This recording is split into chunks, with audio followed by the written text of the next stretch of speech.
السلام عليكم ورحمة الله متابعينا الكرام على قناتكم معلومة ريفيو.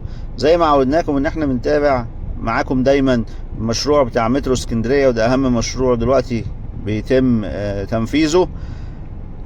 تعالوا نشوف معاكم ماكينة رفع الكاميرات على الأعمدة اللي بيتم استخدامها حاليا ما بين محطة محمد نجيب وما بين محطة فيكتوريا. تمام، زي ما احنا شايفين الماكينة اهي قدامنا بترفع الكاميرات على الأعمدة، وقلنا قبل كده استخدامها بعد كده هيتم في الأماكن الضيقة اللي هي الأماكن زي الظهرية وبكوس والرمل الميري أو غبريال. تمام، دي هتبقى في الأماكن الضيقة عشان اللي كان بيحصل في الفترة بتاعة الكاميرات مثلا في سيدي بشر او في العصافرة او الكلام ده كله كانت بتتم عن طريق الاوناش، لكن في الاماكن الضيقة الاوناش دي مش هتنفع تقف او تنفع تشتغل في الاماكن دي خالص. فعشان كده هم بيجربوا الماكينة دي ما بين محمد نجيب وما بين فيكتوريا عشان يشوفوا الفعالية بتاعت الماكينة ويشوفوا هل هيبقى في اي عوائق ولا حاجة بالنسبة للاماكن الضيقة.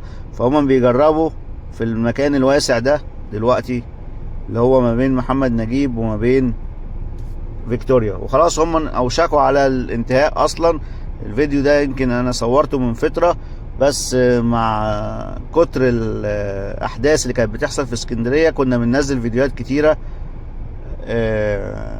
فما كانش في وقت ان احنا ننزل الفيديو ده، لكن دلوقتي انا نزلته لكم.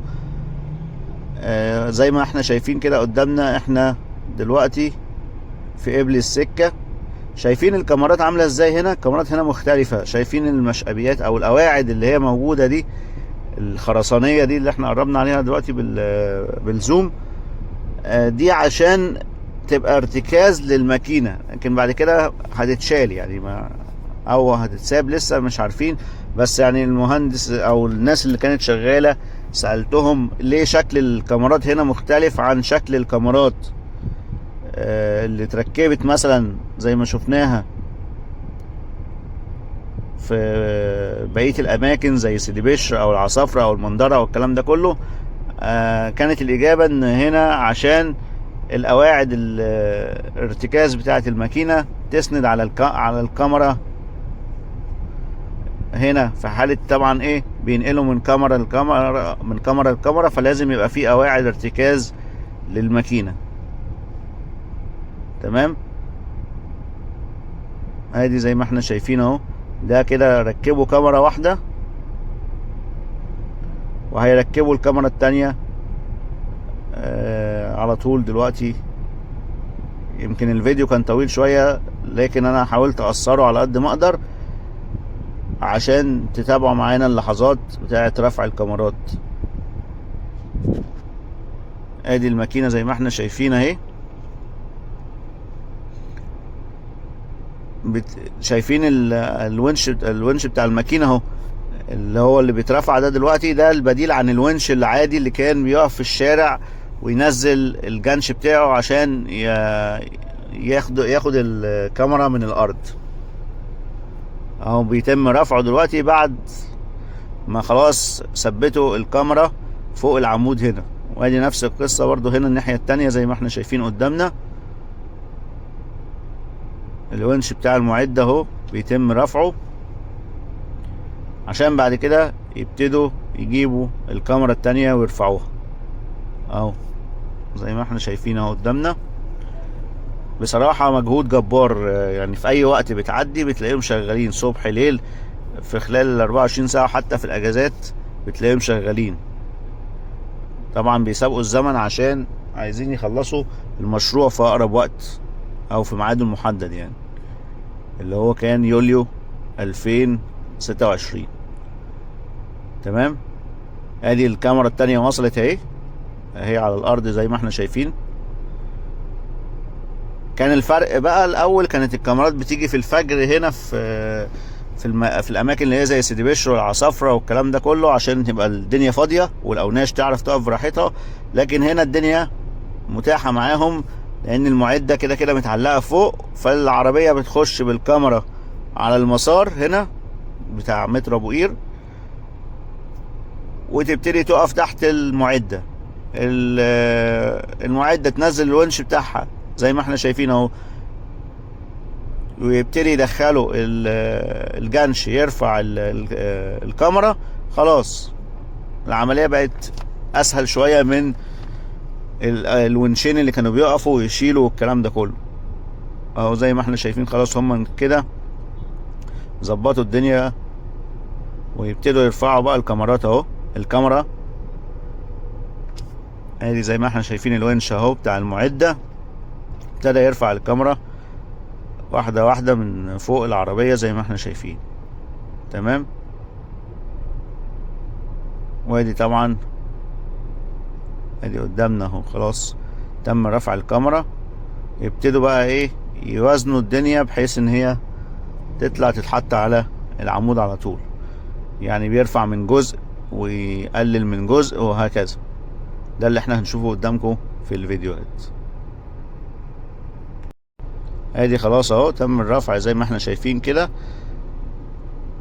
ادي بصوا بيرفعوا من جزء ويقلل من جزء بحيث ان هو يطلع يظبط الدنيا، وبعد كده تطلع على الكاميرا، تطلع على العمود على طول وتتظبط وتتحط زي الكاميرات اللي كنا بنشوفها قبل كده، وعملنا لها تصوير حصري لحظة تركيبها. ادي اهو بصوا زي ما احنا شايفين واحدة واحدة بيتم الرفع من جهة ومقللين من جهة التانية، وهكذا لغاية ما الدنيا تظبط ويروحوا جايين حاطينها على العمود على طول. طبعا زي ما احنا شايفين اهو، وكل الكلام ده بيتم عن طريق التوجيه من تحت من الارض. بيبقى في مهندسين واقفين بيوجهوا العمال فوق وبيظبطوا الدنيا عن طريق الاجهزة وعن طريق الريموت، بحيث ان هو يظبط الزوايا ويحط الكاميرا مظبوطة على العمود. هي دي يعني اكثر تعقيدا شوية من الاوناش. يعني الاوناش امرها سهل، بيرفع من هنا وبيعمل من هنا، لكن المعدة دي ليها وضع خاص مش زي الاوناش اللي كنا شفناها قبل كده على المسار اللي كانوا شغالين فيه. فدي اكثر تعقيدا شوية بالنسبة لطريقة تشغيلها، مش اي حد طبعا بيشغلها. بس ادي قدامنا زي ما احنا شايفين خلاص تم رفع الكاميرا هنا. بيوزنوها بقى بحيث ان هم بعد كده ينزلوها على العمود مباشرة اهو. بصوا العمال فوق ومهندسين من تحت واللاسلكي والظبط والكلام ده كله، الدنيا بتبقى مظبوطة لغاية ما يحطوا الكاميرا على العمود بالظبط. تمام. زي ما احنا شايفين خلاص هيتم وضع الكاميرا وخلاص تعتبر العملية انتهت، وهكذا بينقل بقى من كاميرا لكاميرا او من عمود لعمود يعني لغاية ما يخلص. تعالوا بقى نشوف هنا من مستوى مرتفع. نشوف هنا خلاص ده تصوير لسه حديث. الدنيا هنا قربت خلاص ما بين محمد نجيب وما بين فيكتوريا. تمام. ادي زي ما احنا شايفين ده كده من مستوى مرتفع شوية. تعالوا نشوف المنظر من هنا بقى عامل ازاي. ادي زي ما احنا قدامنا اهو الجنش زي ما احنا شايفين بياخد الكاميرا يركبها، وبعد كده بيتم رفع الونش ده وينزل يجيب الكاميرا التانية وهكذا. ده مستوى يعني اعلى شوية، فاحنا نشوف المنظر بقى من فوق هيبقى اوضح كتير. تمام. بعد كده بقى هيتم عمل الرفرفة اللي احنا شفناها قبل كده وصورناها في المنظرة وفي ابو قير. دي اللي هيتم عمل عليها الحاجز بتاع او السور بتاع المترو، وكمان هيتم عمل عليها التراكات بتاعة الكهرباء بتاعة المترو. دي احنا شفناها قبل كده، اللي هي الجوانب الحديدية اللي هي الزوايا دي. تمام. دي لسه بقى ميعادها بعد ما يخلصوا تركيب الأعمدة هنا، تركيب الكاميرات آسف هنا، هيبتدوا يشتغلوا زي ما احنا شفنا قبل كده في الفيديوهات السابقة. بالنسبة لصب البلاطات كمان الخرسانية من فوق الكاميرات، لصب البلاطات الخرسانية فوق الكاميرات اللي احنا شايفينها دي.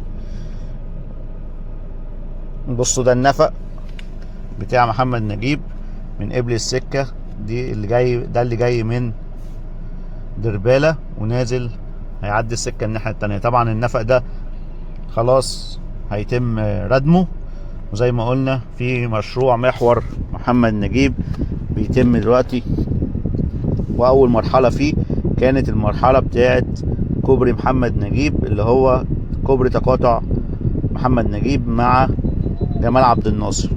بعد كده المرحلة التانية لسه هنشوفها لما تتم على ارض الواقع، هيوصلوا الطريق لغاية مصطفى كامل. فخلينا نتابع معاكم كل المراحل، واول باول اول ما بيبتدوا يشتغلوا بنعمل لكم الفيديوهات الحصرية زي ما عودناكم على قناتكم معلومة ريفيو. بكده تكون انتهت جولتنا النهاردة. وادي زي ما احنا شايفين قدامنا معظم الكاميرات في المنطقة ما بين محمد نجيب وفيكتوريا ركبت. انتظروا برضو مننا فيديوهات، هنشوف اخر الاخبار في الظهرية والسوق وغبريال. نشوفكم ان شاء الله على خير في جولات تانية كتير. ما تنسوش اللايك والشير، ونشوفكم على خير، والسلام عليكم ورحمة الله.